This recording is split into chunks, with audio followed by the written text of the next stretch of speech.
en direct avec Gérard Filoche et Nathalie Culel. Donc Gérard Filoche, pour ceux qui est un quasi-catalan de Sotteville-les-Rois, qui vient depuis les années 80 au Bourdigou. Donc son gauchisme vient de loin et à pied. Enfin là il est venu en voiture parce que quand même. Donc comme je suis feignant, je dis on ne te présente plus, comme ça m'évite d'avoir. Mais qu'est-ce que tu voudrais qu'on retienne de toi? Tiens, ça c'est intéressant. Que ça fait 60 ans que je milite à gauche. Merde. Et alors? Plutôt content? Il faut faire ce que doit. D'accord. Non, on ne parle pas de déception sinon. Et Nathalie Culeil, donc candidate 3e circonscription aux législatives, elle a survécu au premier tour, pas au deuxième. Elle a vécu une Gillette G2. La première lame soulève le poil, la deuxième le coupe avant qu'il ne se rétracte. Voilà, mais elle reste encore un espoir à gauche et pour tous les Jedi. Donc là, alors c'est Nathalie qui m'a signalé pas que Gérard était en vacances ici, ça je le savais, puisqu'on l'a déjà eu, mais qu'il écrivait des livres.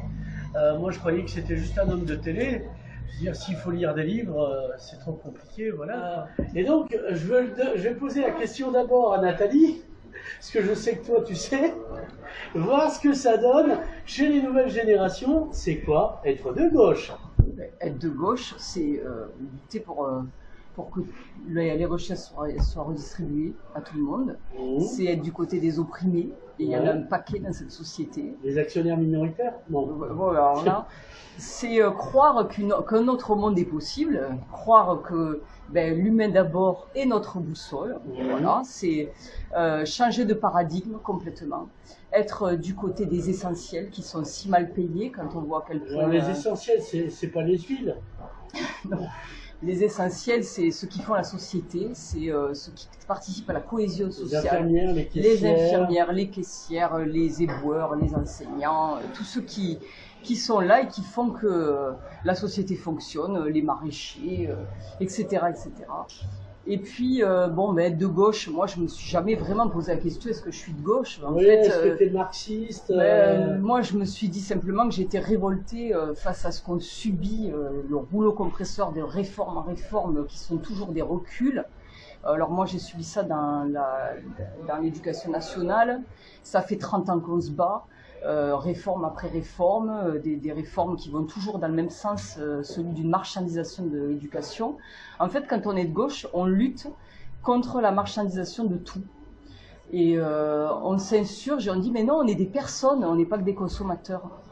Et en fait, c'est ça qui est insupportable, c'est cette société qui s'adresse qu'à notre esprit reptilien. Alors, on est abreuvé de pubs.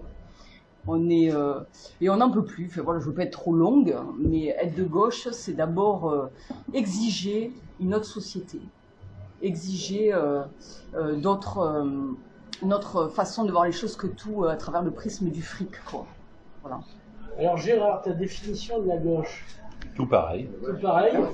Tu veux rajouter un peu de Karl Marx, un peu de Trotsky? Oui, si tu me demandes des étiquettes en plus... Parce que toi, tu viens du trotskisme. Moi, je viens d'abord du salariat. Ouais.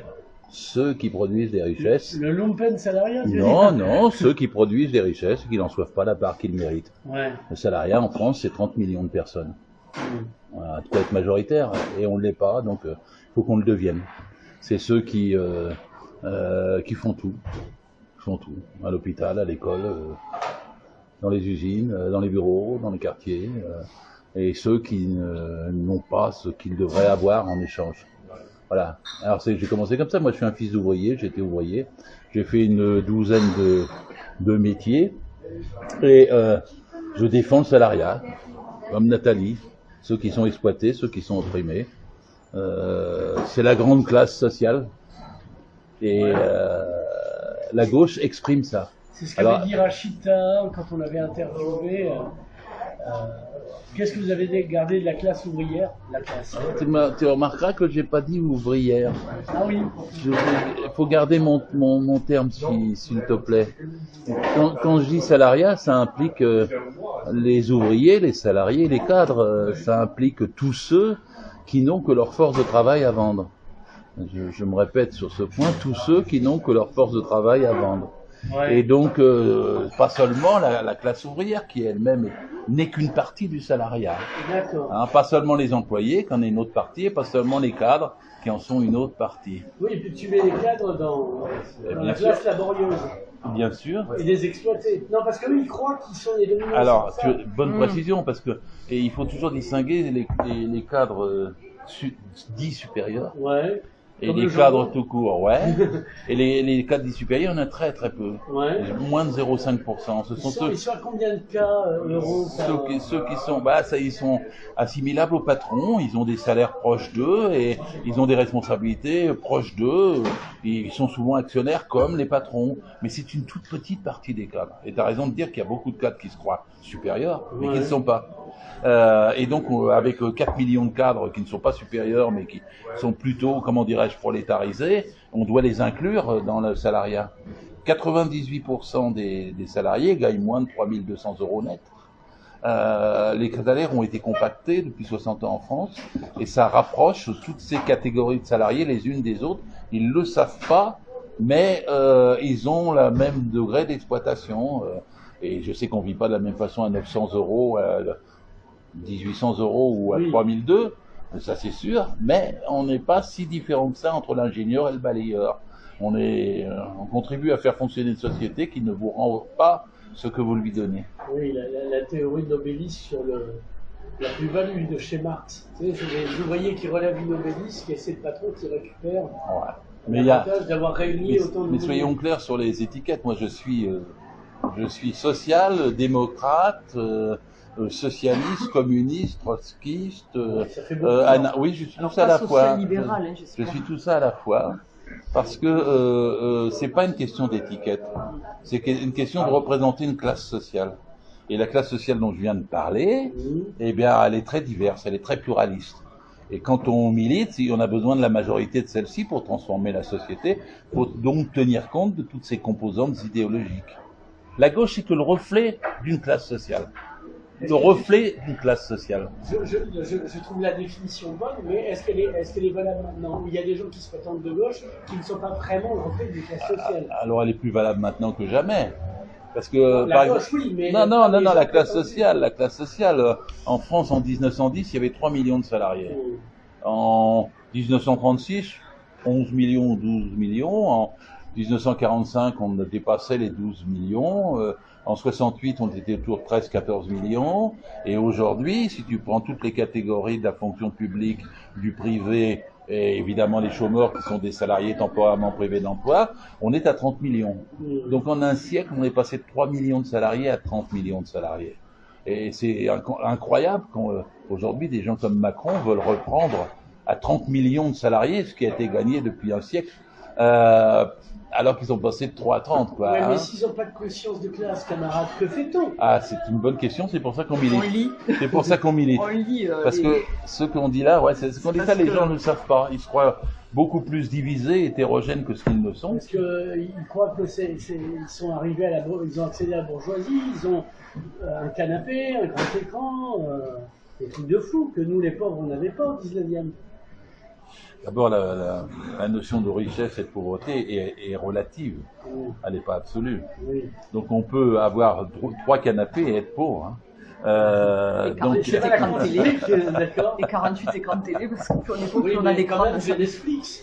Donc, c'est pas mon On peut même avoir Netflix et être pauvre. C'est ça. Il y en a beaucoup. Ah zut alors.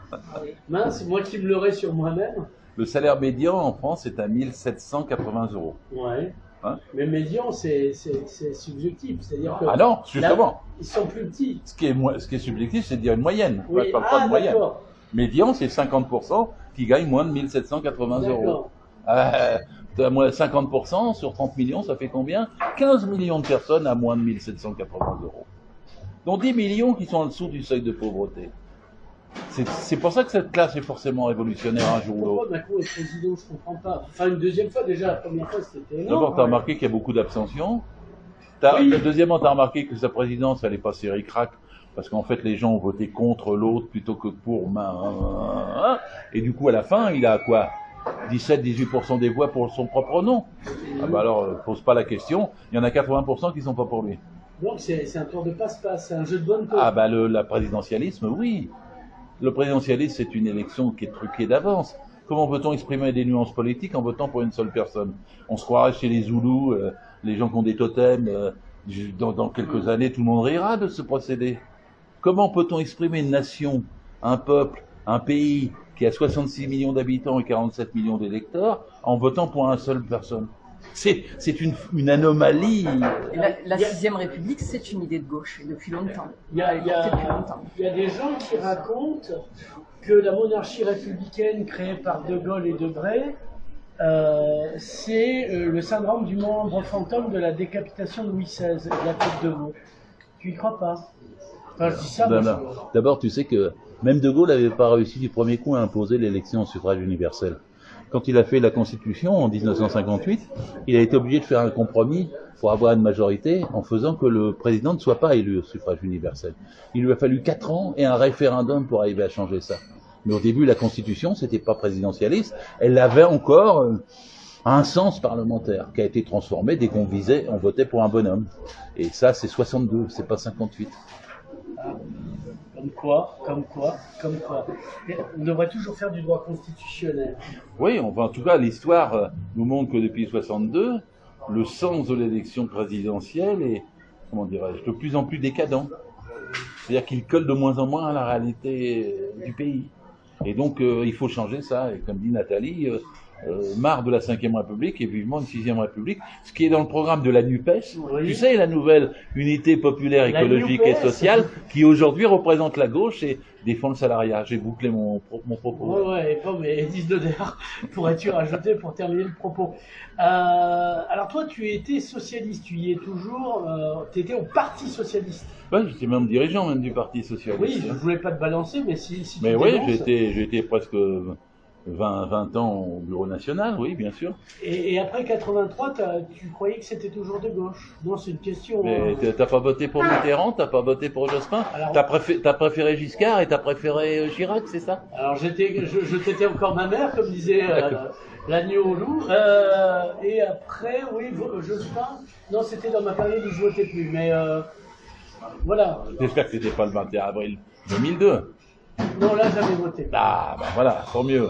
Malheureusement, mon candidat, Jean-Marie donc, comme je ne suppose pas que tu votais à droite, ouais. Tu votais à gauche. Alors, non, c'est pas vrai. J'ai commencé par voter RPR. J'étais un gaulliste social. Mais bon, ceci est une autre histoire. Mais en attendant, être de gauche, j'ai dit tout à l'heure que c'était représenter le salariat et qu'il y avait toutes les nuances de la gauche. Donc, il y avait, dans la gauche, il y a une aile droite, il y a une aile gauche et il y a un centre. Dans le PS aussi. Et dans le PS aussi. Merci Nathalie. D'accord. Toi, t'étais l'aile gauche du PS. Mais c'est pour ça, quand t'as évacué, c'était pas toi qui pesais le plus. J'ai pas été évacué. Quand nous avons fini de combattre Hollande de l'intérieur et qu'on n'a pas gagné, on est parti. Et pendant 5 ans, sous Hollande, on a combattu toute sa politique. Souvent, les gens ont du mal à comprendre qu'il y avait des luttes politiques non seulement à l'extérieur, mais qu'il y en avait dans le PS. Il y en avait tellement que Hollande n'a même pas pu se représenter. Et que Valls a été balayé. Hein, on a gagné. Ils avaient laissé Macron, mon cher.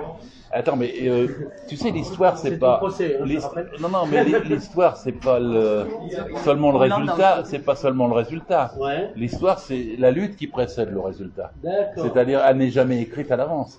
Et nous pensions, nous, en 2016, qu'on pouvait la changer, qu'on pouvait éviter des gens comme Macron, mais qu'on pouvait retrouver des gens de gauche. Est-ce que tu crois, ou pas, comme Coluche, que si l'élection c'était utile, ça serait interdit? Bien sûr que non, c'est une boutade.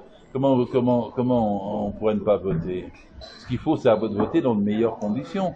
C'est de voter avec des élus qui soient proches, connus, transparents, proches des gens, responsables, contrôlables. Voilà. Qui n'ont pas échangé la lutte de classe contre la lutte des classes. C'est ce que Nathalie, qui était candidate, a fait.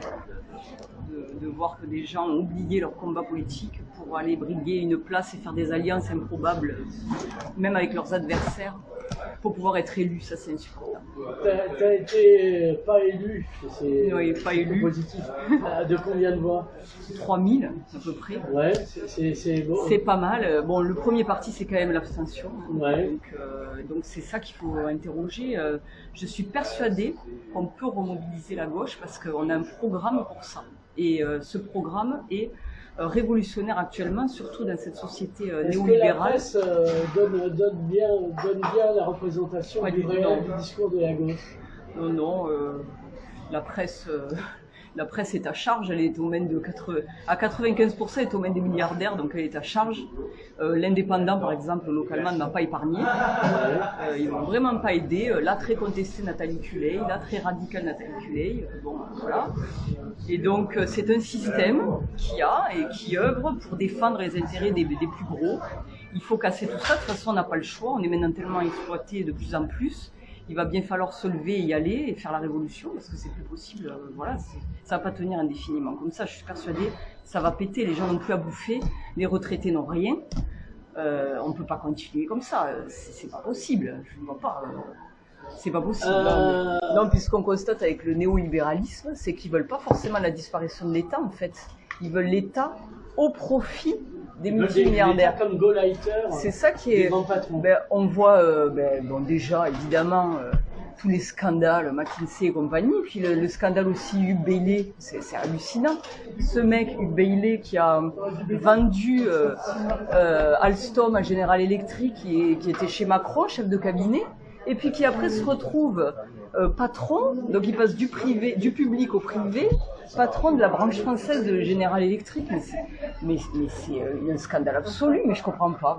Vivement que l'immunité présidentielle soit levée, parce que... Pour une fois qu'un jeune trouve un travail bien payé, je trouve que tu exagères.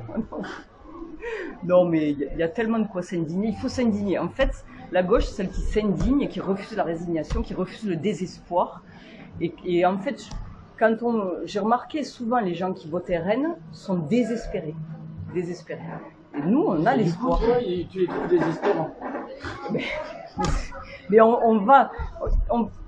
qu'ils lisent notre programme. Et je veux dire, il y a 650 points, la NUPES, et c'est concret, on retrouve nos services publics qui sont notre bien public et qui font qu'actuellement, par exemple, chez nous, il faut faire 1 heure de route pour aller à une trésorerie, par exemple.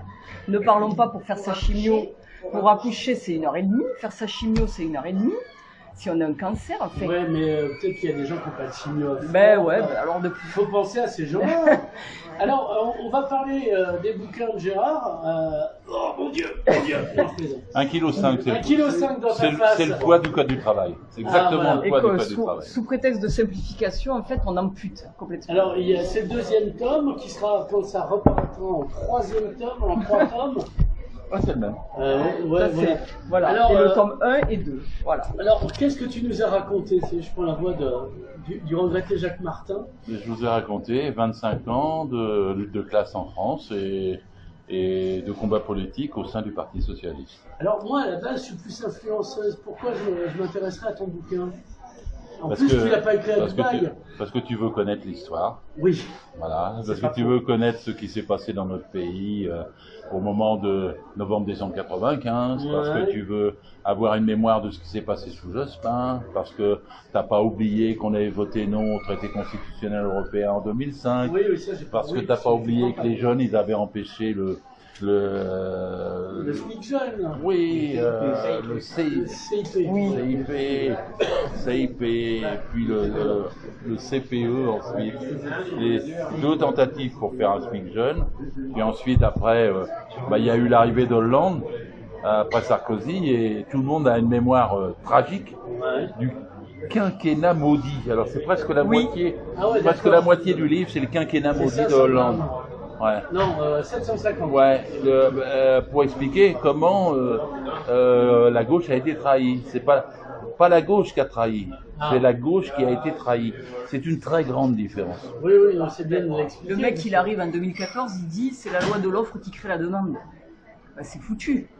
Je veux dire, nous, on veut gouverner par les besoins. Donc déjà, c'est foutu, parce que la loi de l'offre qui crée la demande, c'est au mépris de tout, de l'écologie, de tout. Ça veut dire qu'on produit n'importe où, n'importe comment, à n'importe quel prix. Et il faut que les gens leur inventent des besoins pour leur faire acheter n'importe quelle merde. Bon, je suis un peu vulgaire parce que je suis énervée. Non, mais on le sent, là. Mais bon. C'est la chaleur. Non, mais on a voilà. appris que Rasputin était malade. Non, je comprends. Non, mais c'est pour dire que c'est un traître. Oui, bien sûr, c'est un traître. On le paye toi, très tu cher. connais François, en vrai. Ah, en vrai, oui. Alors, comment il est? Parce que nous, on l'a vu à la télé. Tous les soirs pendant 15 ans à 20 ans, oui. Et alors, tu en dirais quoi? Il est normand, s'il est de Rouen. Ouais, en même temps, il est d'Ouessel. Moi, je suis de Sotteville-les-Rouen. Ouais. Un jour, il m'avait dit, dans son voix, il me dit, oh, t'as vu l'équipe de minimes? Alors, les minimes, pour ceux qui sont de la région rouennaise, c'est au stade Robert Diochon. Voilà. Et c'était les Diables Rouges. Et il m'a montré qu'il avait le maillot des Diables Rouges. Ouais. J'ai pas été pédagogue, j'étais pas intéressé du tout par le foot. J'ai passé à une autre conversation. Et et la gauche, j'avais pas l'esprit courtisan, ouais. Donc à l'époque, je lui ai parlé des 60 ans à taux plein. Je suis obstiné, la hausse du SMIC, la défense du Code du travail. Ouais. Et à l'époque, d'ailleurs, sur le Code du travail, si on remonte à des années comme 2010, il avait signé un communiqué pour les 100 ans du Code du travail remarquable. En disant que c'était un texte de défense des droits des salariés, que c'était un texte à défendre comme la prunelle de nos yeux, que c'était fantastique le Code du travail. Et de gauche. À ce moment précis, c'était incontestable. Quel autre parti pouvait défendre le Code du travail, à part le Parti communiste? Même les Verts ne font pas assez attention au Code du travail, si je peux me permettre. Et puis, bourgeois, ils n'aiment pas le travail. Non, c'est pas ça. Je dis, ils ne font pas assez attention. Et donc, le Code du travail, c'est fondamental. Et ce jour-là, Hollande me disait, ouais, vas-y, signe de communiqué et tout ça. Je ne pouvais pas deviner que 5 ans plus tard, c'est lui qui allait faire la principale cassure du Code du travail depuis 100 ans. Tu parles le nom? El Khomri. El Khomri. Mais qui était ne me dis pas que c'est la loi travail, hein. Non. C'est la loi anti-travail. Anti-travail, tu perds ton sang-froid. La loi El Khomri qui en fait était déjà la loi Macron. Ouais, si je peux te raconter en une phrase. La naissance du Code du travail, c'était à la catastrophe de Courrières. On est en 1906. Et à l'époque, il y avait eu 1099 morts. Et le patron n'avait pas voulu aller chercher les survivants dans les mines. Résultat, il y en avait une quinzaine qui avaient quand même réussi à se sauver, qui étaient sortis 15 jours plus tard de la mine, ça avait secoué. Il n'y avait pas BFM Télé à l'époque, mais toute la France avait connu le drame, une vraie tragédie. Et c'était Clémenceau. Et Clémenceau avait dit, on va faire un code du travail pour que ça ne se reproduise jamais. On est en 1905, 1906, le code naît en 1910. Et le principe, c'était, on va obliger les entreprises à s'adapter aux besoins des salariés. Je peux répéter ma phrase? Non, il y a une amie qui passe aussi. Alors je l'invite à s'asseoir. Alors, je vais quand même répéter ma phrase. Obliger, c'est des centres du Code du travail, les entreprises à s'adapter aux besoins des salariés. Et le 15 septembre 2015, Hollande fait une conférence de presse, annonce la loi El Khomri, Macron El Khomri, et dit on va adapter les besoins des salariés aux besoins des entreprises. Bien sûr. En une phrase, il faisait un siècle de contre-révolution. C'est formidable. Gérard a cette formule. Oui. CQFD, ce qu'il faut défendre, le Code du travail. Voilà, ça c'est un slogan qui est facile à retenir, CQFD. Et il faut qu'on le défende. Il est attaqué de toutes parts depuis bien longtemps, hein, même avant Hollande, hein, tu le montres. Et donc, cette défense est primordiale, surtout avec les retraites. Alors, je trouve qu'on est timide finalement à la NUPES parce qu'il faudrait revenir à 37,5 d'annuité, comme on voulait, comme ça s'était défendu dans les années 90, 2000, 2010, tout ça. On a lutté pour la retraite en 2003, beaucoup. Et je trouve que déjà, on a beaucoup d'annuités, là, 42, c'est trop déjà, c'est trop, il faudrait revenir à moins que ça. Et puis même, tu parles aussi d'aller vers la semaine des 32 heures. Et c'est vrai que c'est bien que tu pointes aussi que les 35 heures, c'était un progrès, et que c'est quand même la loi Jospin, il faut quand même le saluer. Et que quand on râle sur les 35 heures, j'avais relevé, on râle à tort, parce qu'en fait, c'est que je l'avais vu... parce que moi j'ai pris plein de réformes, mais qu'en gros, c'est parce qu'elles n'ont pas été suffisamment appliquées, ces 35 heures. Tout ce qui a été attribué à tort aux 35 heures, flexibilité, frein au salaire, etc., voilà, mais n'était pas dû aux 35 heures, mais au patron. Ce n'était pas la faute des 35 heures, c'était malgré les 35 heures. Absolument. Voilà. Est-ce que dans la loi, il n'y avait pas des angles morts qui permettaient ce qui a eu lieu? Non, je demande. Non, c'était même l'idée que c'était 35 heures sans perte de salaire. C'était l'idée que la durée maximale du travail était à 44 heures, sur 12 semaines au moins, et que les heures supplémentaires à l'époque étaient majorées au moins de 25% et ensuite de 50%, ce qui faisait que le franchissement du seuil des 35 heures était limité, et quand il se faisait, était vraiment un paiement plus élevé. Parce que quand c'est 25% et 50%, ça coûte, les heures supplémentaires commencent à devenir chères. Et quand c'est limité à 44 heures, on peut plus dépasser, faire travailler n'importe qui, n'importe comment. Et d'ailleurs, en Europe, la durée maximale du travail est toujours de 48 heures. 48 heures. Et donc, c'est un frein. Mais ceci dit, depuis, des mesures, des décrets, des forfaits jours, des tas de choses ont été adaptées qui remettent en cause les 35 heures. De facto. Ça, c'est important. Moi, j'ai découvert dans ce livre un peu à quel point il fallait... À quel point on s'était battu, tu t'es énormément battu, mais beaucoup à la gauche, contre les attaques permanentes du patronat. C'est terrible, quoi. Et alors, il y a plein de petites phrases que tu relèves et qu'il faut savoir.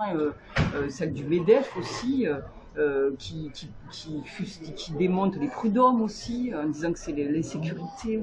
Et ça, quand on lit ce livre, on a encore plus envie de les défendre. On se dit, il faut une grève générale, il faut y aller, quoi. C'est pas possible. Et les comités d'hygiène, sécurité et conditions de travail, par exemple, si on en avait eu pendant la pandémie, aurait été d'une très grande utilité pour organiser autrement le travail, le télétravail, pour permettre que ce soit pas le patron qui suive votre santé, mais que les cas individuels et les services, tout ça, soient traités autrement, collectivement, que le médecin du travail puisse participer aux discussions, que l'inspecteur du travail puisse y participer.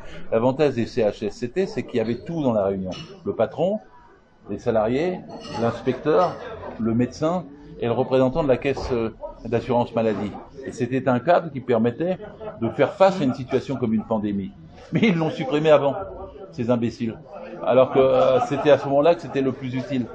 Et même nous, dans l'éducation nationale, qui n'avons pas, et c'est un scandale de médecine du travail, on avait les CHSCT quand même. Bien sûr.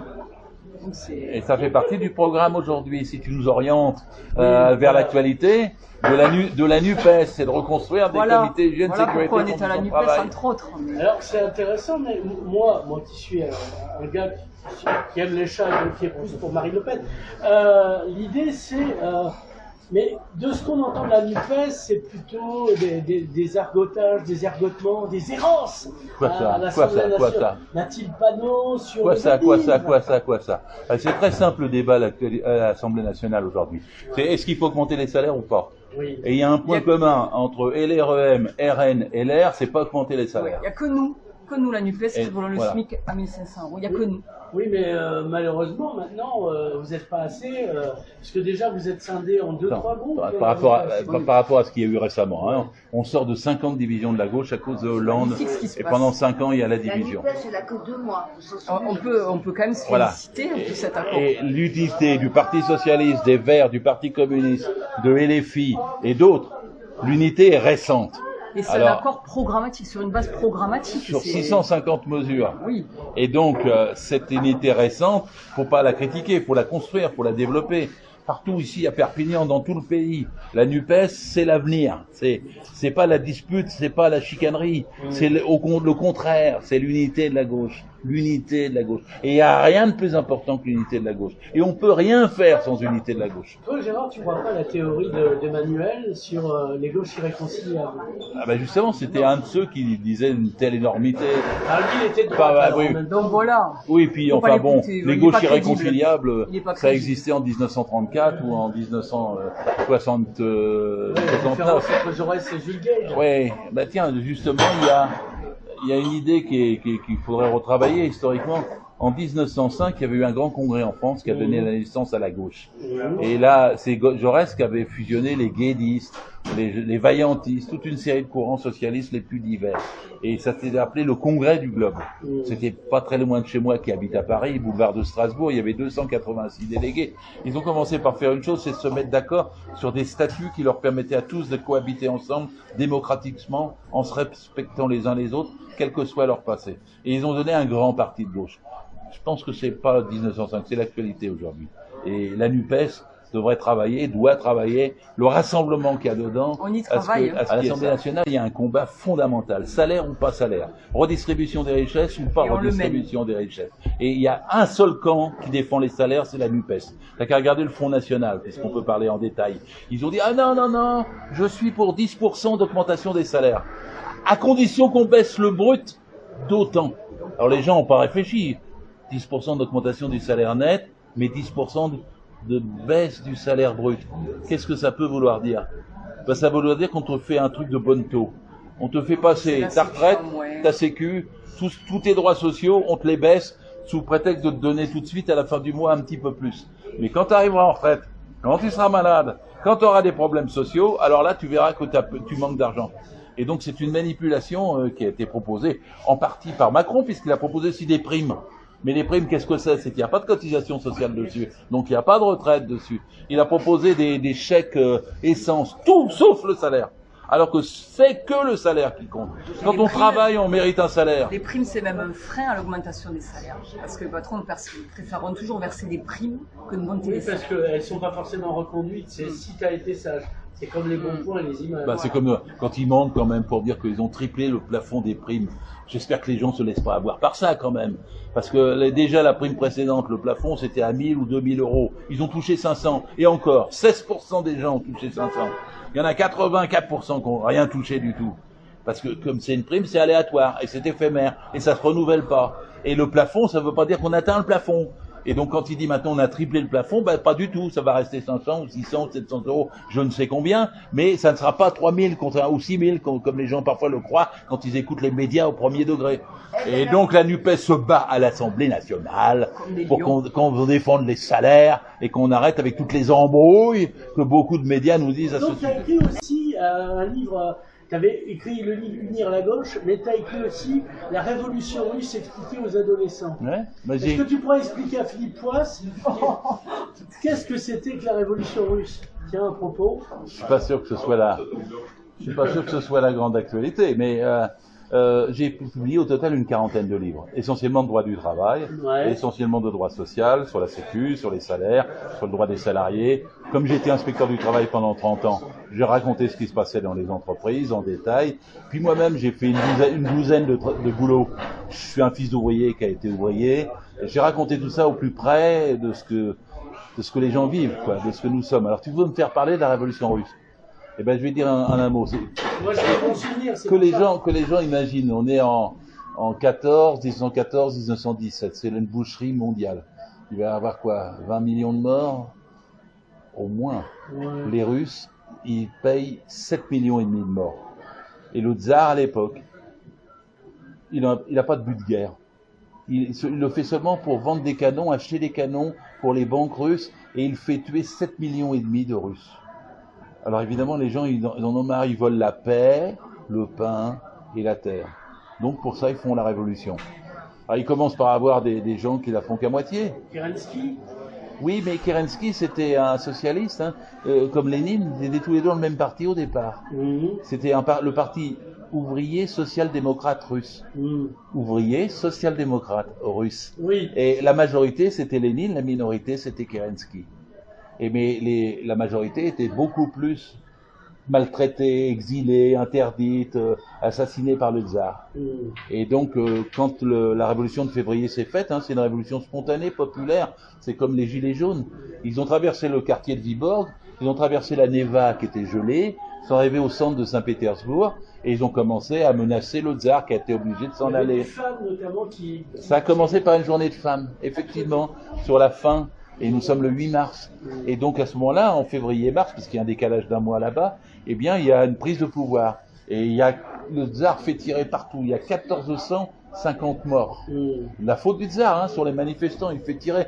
Macron n'a pas fait tirer, hein, mais il a éborgné seulement. Ah, voilà. Mais pour bien comprendre ce que c'est l'actualité de la révolte qui a eu lieu à cette époque, parce que des révolutions, il y en a partout dans le monde, et tout le siècle, aussi, plein. Et donc, mais tu m'interroges sur la révolution russe, et puis après, le premier gouvernement qui a été mis en place, faut le savoir, parfois dans la gauche, il y a des gens qui trahissent la gauche.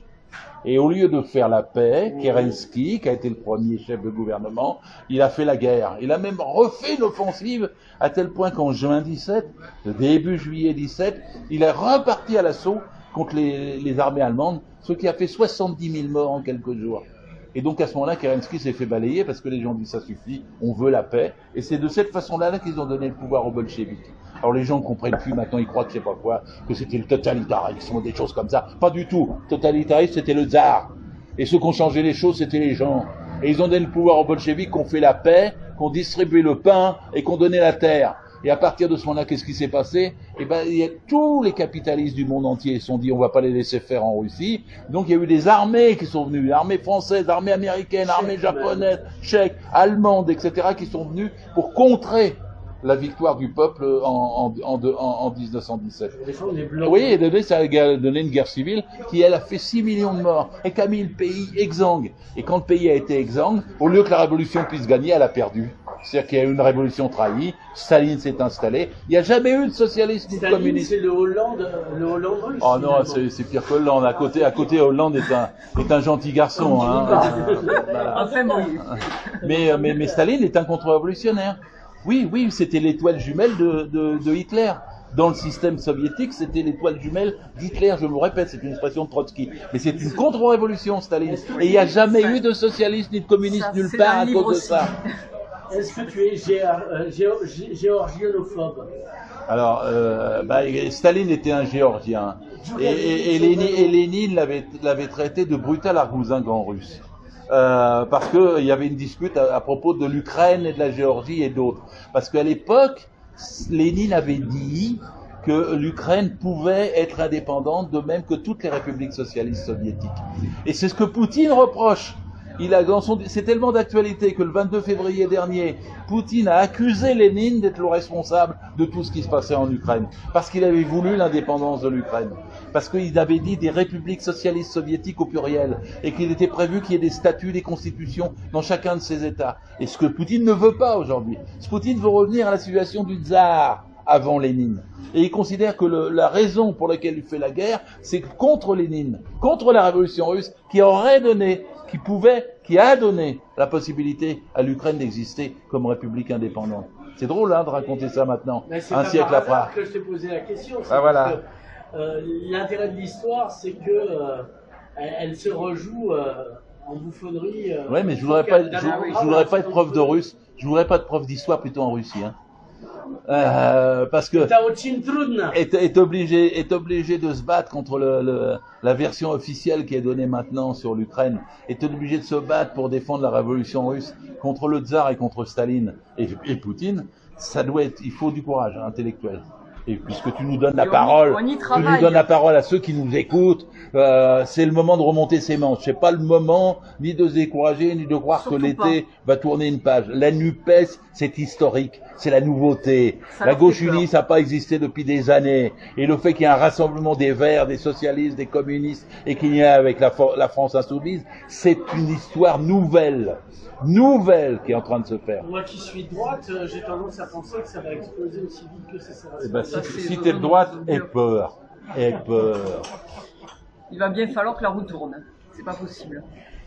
Bien, on va laisser ce direct donc il sera sur l'archipel contre-attaque sous peu, comme on dit. Et on va laisser les fans te dédicacer ton livre, notamment le tome 2. Donc, vas-y, fais de l'autopromo. Oh, le livre, ah mon Dieu! Ah oui, d'accord. Mais l'autopromo, il faut faire de l'autopromo. C'est pas TF1 qui va me faire de la pub. Hein. Bon, c'est pas dans la rubrique livre. Non, j'ai essayé, mais ils m'ont pas répondu, figure-toi. Donc, alors, c'est donc Gérard Piloff, ça on sait. C'est édité chez qui? Alors, Atland, c'est une maison d'édition qui qui fait tous ceux qui veulent passer les concours, les agrègues, les machins, etc. C'est une grosse maison d'édition. Et l'éditeur d'Atlante, Philippe Lemarchand, m'a fait le gros honneur. Il m'a dit, je ne discute pas la volume, c'est trop important. Pour l'histoire, ça servira. Je me suis senti rentrer dans l'histoire. Voilà, et j'espère qu'il y aura des lecteurs quand même. Ah oui, et puis ça aide, ça remonte encore plus. On voit tout ce qu'on a perdu et à quel point il faut se battre en permanence. Ça redonne la conscience de classe et la classe. Donc acheter ce livre. Finalement, une influenceuse de Dubaï, puisque grâce à ton livre, j'ai retrouvé la classe. Ouvrière. Gérard Filoche, merci. Nathalie Culey, merci. Public nombreux, merci. On se retrouve à la dissolution.